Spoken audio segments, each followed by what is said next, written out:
Olá, amigos do Esporte a Motor.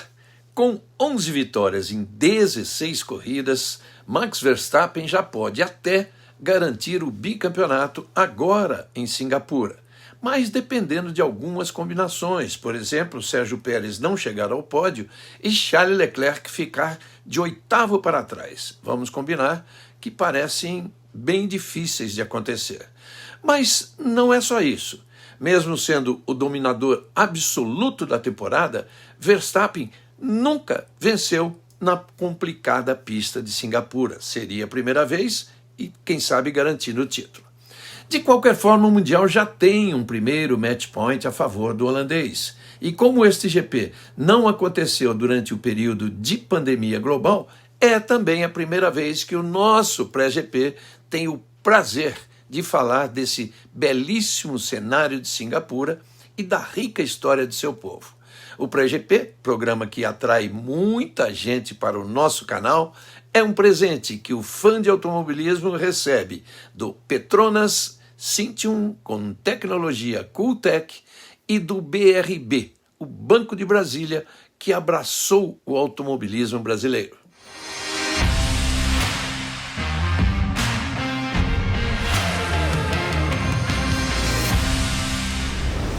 Este pequeno país de apenas 716 quilômetros quadrados e composto por 63 ilhas, a maioria delas inabitada, fica no meio de uma rota comercial importantíssima entre a Europa e a China. Singapura quer dizer Cidade do Leão, em sânscrito, apesar de leões não existirem na fauna asiática, mas sim tigres. Tudo por causa de uma lenda que data de 1299 que fala sobre um leão ter sido visto nas matas. Até 1820, Singapura era uma simples aldeia de pescadores, mas a sua localização, bem na rota para a China, tornou o país um importante centro comercial. Primeiro, incorporada ao Principado Britânico de Bengala. Na Segunda Guerra Mundial foi tomada pelos japoneses. Até o nome do país foi trocado e passou a ser chamado de Sionan, ou Luz do Sol. Terminada a guerra em 1945, foi recuperada pelos britânicos. Ganhou o governo próprio em 1959 e em 1963 o país tornou-se independente da Grã-Bretanha e se uniu a outros ex-territórios britânicos para formar a Malásia. Em 1965 ocorreu uma segunda independência de Singapura e de uma forma muito curiosa. O país se tornou independente contra a própria vontade. Isso mesmo. O país foi expulso da Malásia por unanimidade, 126 votos a 0. Desde então, adotando uma política internacional neutra e com sua localização entre os oceanos Índico e Pacífico, teve um aumento maciço em termos de riqueza, tornando-se um dos 4 tigres asiáticos. Assim, o menor dos países do Sudeste Asiático cresceu em população, em proporção maior ainda, cresceu o PIB, e por incrível que pareça, até o território cresceu. Sim, ainda hoje o país faz frequentes aterramentos no mar para ganhar espaço. Na primeira vez em que fui a Singapura, o mar chegava até muito perto de um setor da pista onde tem uma arquibancada e uma passagem de nível. Ano a ano eu fui acompanhando aquela área sendo expandida a ponto de hoje acomodar vários novos prédios e um jardim imenso.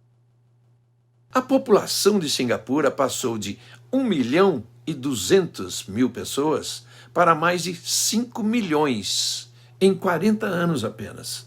É o 4º maior centro financeiro do mundo e reúne a maior porcentagem de milionários do mundo. Uma em cada 6 famílias tem mais de $1 milhão em bens. Seu crescimento e riqueza se refletem na arquitetura em obras icônicas. Uma delas é o Hotel Marina Bay Sands, a 10 minutos de caminhada do circuito e que pode ser visto desde o aeroporto Changi, um dos mais importantes da Ásia. O aeroporto tem um jardim de borboletas, uma piscina instalada no teto, um lago artificial com peixes e um cinema 24 horas. Já o Hotel Marina Bay Sands é aquele de 3 torres em curva, reproduzindo o desenho de um barco, unindo os 3 prédios no teto. O chamado Sky Deck, onde tem uma piscina de borda infinita. Todo mundo vai lá e faz foto. Seus 207 metros de altura, com 55 andares, custaram um total de 6 bilhões de dólares para serem levantados, e em ritmo acelerado. Durante o ano de 2010, a cada 4 dias, a obra subia um andar. Luxuosa, moderna e sustentável, a arquitetura do Marina Bay Sands tornou-se um ícone do país e é a construção que mais representa a modernidade e a riqueza de Singapura. Vale muito a pena você fazer uma visita paga até este último andar para ter uma vista maravilhosa. Mas se pensa em se hospedar lá, eu desaconselho. Singapura, justamente ao redor do circuito, é cheia de hotéis 5 estrelas das principais redes do mundo, todas proporcionando luxo e conforto e lugares muito agradáveis. No Marina Bay Sands você encontra o luxo, mas pensa no que é descer para tomar o seu café da manhã em uma das muitas cafeterias do térreo que atendem ao hotel, atendem todos os blocos, e mais as pessoas não hóspedes que vão para lá só para passear, porque é um tipo de shopping center. Mesmo assim, fiquei 2 anos seguidos lá, mas existem outros lugares bem mais agradáveis. Fora dessa área dos hotéis, bares e restaurantes luxuosos, Singapura é uma cidade-estado dividida em 3 bairros bem distintos um do outro, de acordo com a descendência das pessoas. O maior deles é chamado Chinatown. Os chineses são grande maioria no país, os indianos têm também a sua Little India, e o terceiro bairro é o Kampong Glam, região islâmica habitada por malaios e com toques árabes. O circuito de Marina Bay tem 5.063 metros, 23 curvas em toda essa extensão. E vocês imaginem tudo isso com uma iluminação com postes a praticamente 50 metros um do outro e uma iluminação que é considerada 4 vezes maior que a de um estádio de futebol. A gente que está acostumado a ver os jogos, principalmente na Europa, os jogos noturnos, sabe que esses estádios são muito bem iluminados. Pois é, imaginem 4 vezes mais. A Pirelli vai usar os compostos mais macios, C3, C4 e C5. Fica a impressão de que o GP de Singapura ainda é novo no calendário, mas ele já vai para a sua 13ª edição. É um retorno, depois de ficar fora por 2 anos por causa da pandemia. Eu me lembro que no primeiro ano dessa corrida, nós fizemos uma caminhada a pé pela pista, um reconhecimento de pista. Rubinho Barrichello, Felipe Massa, a família de ambos, eu e mais uns 2 jornalistas, que a gente fez essa caminhada inteira, parando em cada ponto. Imagine que o Massa e o Rubinho se sentavam no asfalto para testar se a iluminação, se os postes de luz poderiam atrapalhar ou não a visão deles. Foi um passeio super interessante, muito divertido, isso em alta madrugada, e que inclusive eu relatei numa coluna muito bacana e está no um capítulo do meu livro. É uma corrida que em 12 edições só teve 4 vencedores diferentes. O maior vencedor do GP de Singapura é Sebastian Vettel. Ele tem 5 vitórias, sendo 3 de Red Bull e 2 pela Ferrari. A de 2019 pela Ferrari foi a última vitória das 53 que o alemão conquistou na Fórmula 1. A possibilidade de termos um novo vencedor este ano em Singapura é bastante grande. Isso porque o Max Verstappen tem andado bem em qualquer tipo de circuito e depois dele, no ano, quem mais venceu foi Charles Leclerc e também o Sérgio Pérez e o Carlos Sainz. Só que nenhum deles jamais venceu na pista de Singapura. Então, é mesmo uma boa chance. Aliás, para Verstappen, Marina Bay é o seu primeiro match point do ano, porque com 116 pontos de vantagem sobre Leclerc, se ele conseguir sair de Singapura com 138 de vantagem, já será o campeão. Mas reconheçamos que para isso acontecer é bem difícil, porque ele aumentar a vantagem que ele tem sobre Leclerc em mais 22 pontos e sobre Sérgio Pérez em mais 13, não é uma tarefa muito fácil. De qualquer forma, a primeira coisa que ele tem que fazer é vencer. Depois, torcer para que Leclerc chegue no máximo em oitavo sem fazer a melhor volta e Pérez não alcance o pódio. A vantagem de Verstappen é folgada. Ele tem 335 pontos contra 219 de Leclerc e 210 de Pérez. George Russell é o quarto com 203, seguido por Carlos Sainz com 187 e Lewis Hamilton com 168 é o sexto. Abaixo da linha dos 100 pontos estão Lando Norris em sétimo com 88, Esteban Ocon com 66, Fernando Alonso 59 e Valtteri Bottas com 46. A Red Bull ainda precisa de mais algumas corridas para confirmar a conquista do título entre as equipes, mas já sustenta uma liderança de 139 pontos sobre a Ferrari, 545 a 406. A Mercedes AMG Petronas, campeã nos últimos 8 anos consecutivos, agora está em terceiro com 371.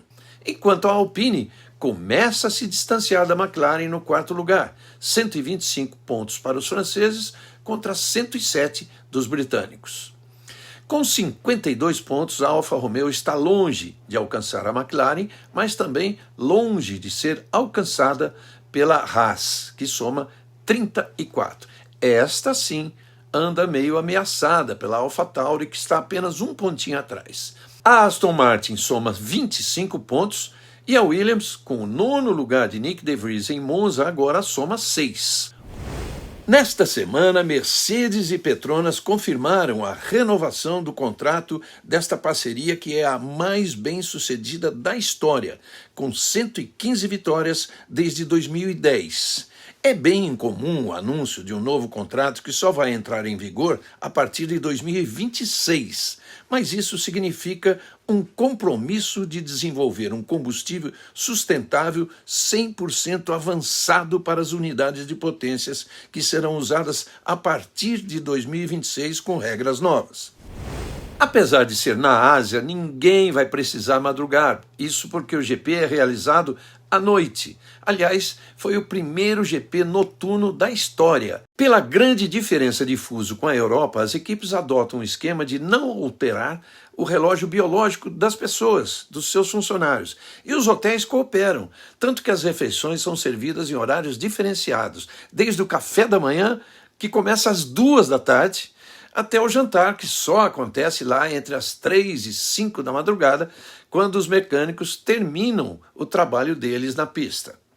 Isso acontece também com a gente, com os jornalistas. Ao terminar o trabalho na pista, no meio da madrugada, a gente vai procurar os lugares abertos para se comer alguma coisa.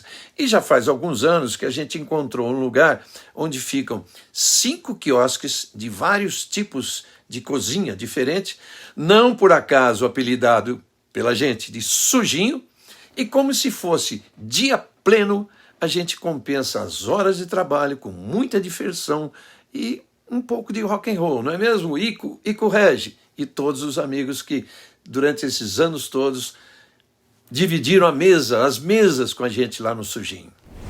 O padrão de horário é o mesmo das corridas nos países europeus. Treinos livres da sexta-feira às 7 e às 10 da manhã no horário brasileiro, com a terceira sessão de treinos às 7 horas de sábado e a classificação às 10 horas. No domingo, a largada é um pouco mais cedo, é às 9 da manhã em vez de 10. E Fórmula 1 na Band, você sabe, começa ao vivo no Show do Esporte desde as 8h30.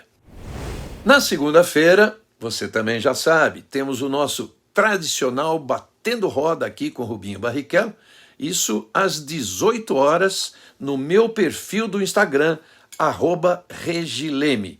E este bate-papo fica gravado aqui no nosso canal do YouTube. É isso, meus amigos. Embora não muito provável a possibilidade de Max Verstappen carimbar o bicampeonato já nesse domingo, existe.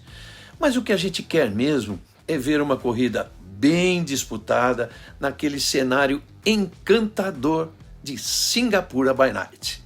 Para vocês todos, um grande abraço e até o fim de semana na tela do Band Esportes e da Band.